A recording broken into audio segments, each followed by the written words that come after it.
কিছু নতুন পৰিবেশ যুদ্ধৰ জুইত বিধ্বস্ত হোৱা গাজাত এতিয়া নতুন পৰিবেশ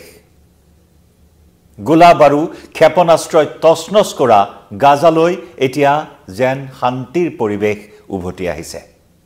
তালি টুপুলা বান্ধি এতিয়া লাখ লাখ গৃহহাৰা লোকে ধ্বংসস্তূপৰ মাজত সন্ধান কৰিছে আপোন ঘৰখনৰ নমস্কাৰ প্ৰিয় দৰ্শক মই জয়ন্ত মাধৱ গোস্বামী আপোনাক স্বাগতম জনাইছো নিউজ 18 অসম নৰ্থ ইষ্টৰ ডিজিটেল লাইভলৈ হয় যুদ্ধ বিধ্বস্ত গাজা ষ্ট্ৰিপ হামাস আৰু ইজৰাইলৰ যুদ্ধৰ জুইত বিধ্বস্ত হৈ পৰা গাজা ষ্ট্ৰিপত 15 মাহৰ যুদ্ধত তছনছ হৈ পৰিছে গাজাৰ 100% যি আন্তঃগাঁথনি সেই 100% আন্তঃগাঁথনিৰ ভিতৰত প্ৰায় 60% আন্তঃগাঁথনিয়ে ইতিমধ্যে মাটিৰ লগত মিহলি হৈ গৈছে ধূলিৰ লগত মিহলি হৈ গৈছে হয় 60% আন্তঃগাঁথনিয়ে ধ্বংসস্তূপত পৰিণত হৈছে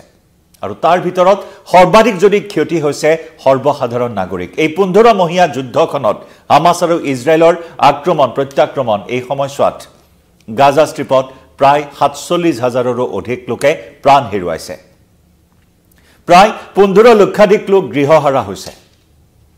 আৰু হাজাৰ হাজাৰ লোক এতিয়াও সন্ধানহীন হৈ আছে ৯০,০০০ৰো অধিক লোক গুৰুতৰভাৱে আঘাতপ্ৰাপ্ত হৈছে এক অবৰ্ণনীয় পৰিস্থিতি গাজা ষ্ট্ৰিপত দুৰ্ভিক্ষই তছনছ কৰি গৈছে গাজা ষ্ট্ৰিপক আৰু সেই গাজা ষ্ট্ৰিপত এতিয়া এক নতুন পৰিবেশ গাজা ষ্ট্ৰিপত লাহে লাহে শান্তি নামি আহিছে যোৱা 19 জানুৱাৰীৰ পৰা হামাস আৰু ইজৰাইলৰ মাজত আৰম্ভ হৈছে যুদ্ধবিৰতি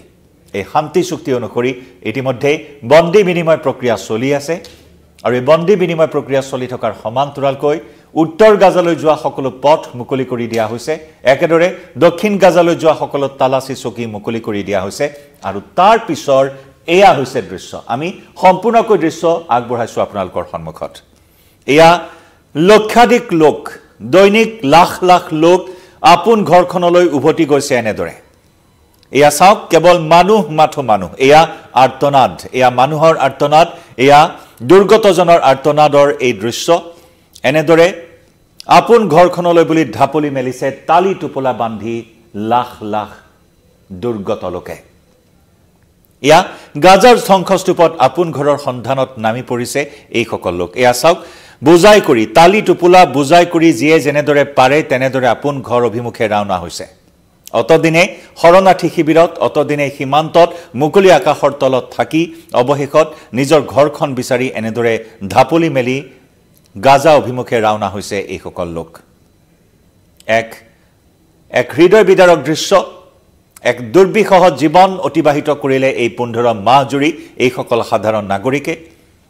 যিদিকি 2023 চনৰ 7 অক্টোবৰ সেই কোলা দিনটো সেই অভিশপ্ত দিনটো য'ত ইজৰাইলৰ ভূখণ্ডত প্ৰৱেশ কৰি হামাসৰ যোদ্ধাই আক্ৰমণ চলাইছিল হামাসৰ সন্ত্ৰাসবাদীয়ে আক্ৰমণ চলাইছিল ইজৰাইলত 2023 চনৰ 7 অক্টোবৰ পুৱতি নিশাৰ পৰা সেই আক্ৰমণ চলাইছিল 5 সহস্ৰাধিক ৰকেট নিক্ষেপ কৰি একেদৰে ইজৰাইল সীমান্তত প্ৰৱেশ কৰি হত্যাযজ্ঞ চলাই এক অভূতপূৰ্ব যুদ্ধৰ ঘোষণা কৰিছিল হামাসে আৰু সেই হামাসৰ বিৰুদ্ধে প্ৰতিশোধৰ জুই জ্বলি উঠিছিল ইজৰাইলৰ 2023 চনৰ 8 অক্টোবৰৰ পৰা নিৰবিচ্ছিন্নভাৱে সামৰিক অভিযান চলাইছিল গাজা ষ্ট্ৰিপত হামাস নিঃশেষ কৰাৰ অভিযানত নামি পৰিছিল একেদৰে হামাসে লৈ যোৱা 251 জন পণবন্দীক উদ্ধাৰ অভিযানত নামি পৰিছিল ইজৰাইল ডিফেন্স ফোৰ্স অত্যাধুনিক মাৰণাস্ত্ৰ অত্যাধুনিক ক্ষেপণাস্ত্ৰ ড্ৰোনেৰে ভাঙি চুৰমাৰ কৰি পেলোৱা হৈছিল গাজা ষ্ট্ৰিপৰ আন্তঃগাঁথনি হামাস নিঃশেষ কৰাৰ অভিযানৰ নামত আমি ইতিমধ্যে উল্লেখ কৰিছো প্ৰায় ৪৭,০০০ লোকৰ মৃত্যু হৈছে য'ত হামাসৰ যোদ্ধা হামাসৰ সদস্যৰ পৰা আৰম্ভ কৰি ৪৭,০০০ৰো অধিক লোকে প্ৰাণ হেৰুৱাইছে ইজৰাইলৰ আক্ৰমণত ইতিমধ্যে 19 জানুৱাৰীৰ পৰা যি যুদ্ধবিৰতি আৰম্ভ হৈছে এই যুদ্ধবিৰতিৰ এই দিনটোলৈকে আজি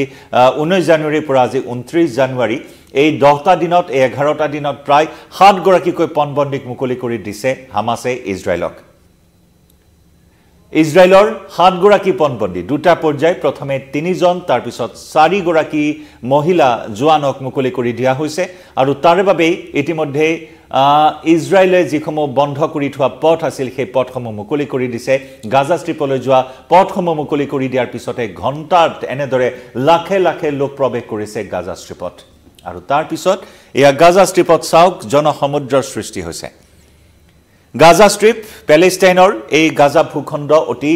এটা সীমিত পৰিসৰৰ ভূখণ্ড য'ত 20 লক্ষাধিক লোকৰ বাসস্থান বা বাসভূমি গাজা ষ্ট্ৰিপ চাৰিসীমাৰ পৰাও তেনে এটা ক্ষুদ্ৰ অঞ্চল গাজা ষ্ট্ৰিপ আৰু সেই গাজা ষ্ট্ৰিপত হামাছৰ শাসন চলি থকা সেই গাজা ষ্ট্ৰিপত হামাছ উৎখাত কৰাৰ বাবে ইজৰাইলে যি ধৰণৰ সামৰিক অভিযান চলালে অত্যাধুনিক মাৰণাস্ত্ৰ ব্যৱহাৰ কৰি ৰকেট নিক্ষেপ কৰি ড্ৰোন আক্ৰমণ কৰি ক্ষেপণাস্ত্ৰৰে আক্ৰমণ কৰি বেলিষ্টিক মিসাইলেৰে আক্ৰমণ কৰি তছনছ কৰি পেলালে গাজা ষ্ট্ৰিপ আনকি হাস্পতালৰ পৰা আৰম্ভ কৰি বিদ্যালয় শৰণাৰ্থী শিবিৰ সকলোতে ধাৰাসাৰ নিৰ্বিচাৰ আক্ৰমণ চলাইছে ইজৰাইল ডিফেন্স ফৰ্চে যিসমূহত মানৱ ঢাল হিচাপে ব্যৱহাৰ কৰিছিল হামাছে অস্ত্ৰ ভাণ্ডাৰ মজুত ৰাখিছিল হামাছৰ সুৰংগ যিসমূহ গহ্বৰ সেই সুৰংগৰ ভাঙি তছনছ কৰি পেলাইছিল 24টা কমান্ডাৰ হামাছৰ এই কমান্ডাৰ 24টা কমান্ডাৰৰ ভিতৰত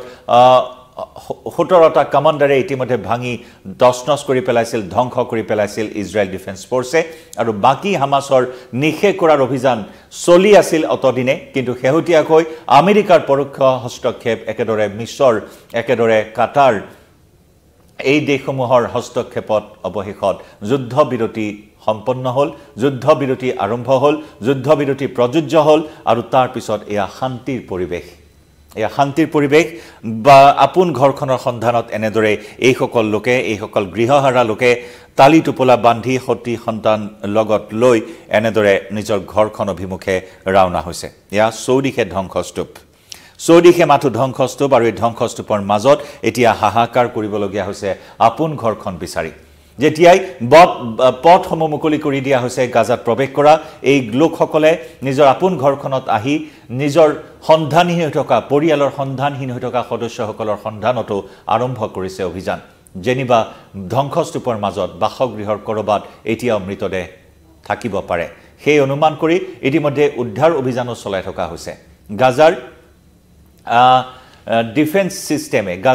সিস্টেমে ইতিমধ্যে সহযোগিতা কৰিছে এই উদ্ধাৰ অভিযানত কাৰণ হাজাৰ হাজাৰ মৃতদেহৰ এতিয়াও সন্ধান নাই বা কোনো হাজাৰ হাজাৰ লোকৰ এতিয়াও সন্ধান নাই গতিকে সেইসকল লোক মৃত অৱস্থাত থাকিব পাৰে নেকি ধ্বংসস্তূপৰ মাজত তাৰ বাবে ইতিমধ্যে সমান্তৰালকৈ অভিযান চলাই থকা হৈছে কেইবাটাও বিভাগে সহযোগ কৰিছে এই উদ্ধাৰ অভিযানত বুলডোজাৰ এক্সকেভেটৰ লৈ মৃতদেহৰ সন্ধান কৰিছে ধ্বংসস্তূপৰ মাজত মুঠৰ ওপৰত এতিয়া এইসকল দুৰ্গতৰ আৰ্তনাদ শুনিবলৈ পোৱা হৈছে গাজা ষ্ট্ৰিপত আশা কৰিছে এই শান্তি দীৰ্ঘস্থায়ী হওক আৰু যাতে সেই যুদ্ধৰ বিভীষিকাৰ কলিয়াৰ ডাৱৰে গাজাৰ এইসকল সাধাৰণ জনতাক চানি নধৰে তাৰ বাবে কামনা কৰি তেওঁলোকে আপোন ঘৰখনলৈ বুলি এনেদৰে ধাৱমান হৈছে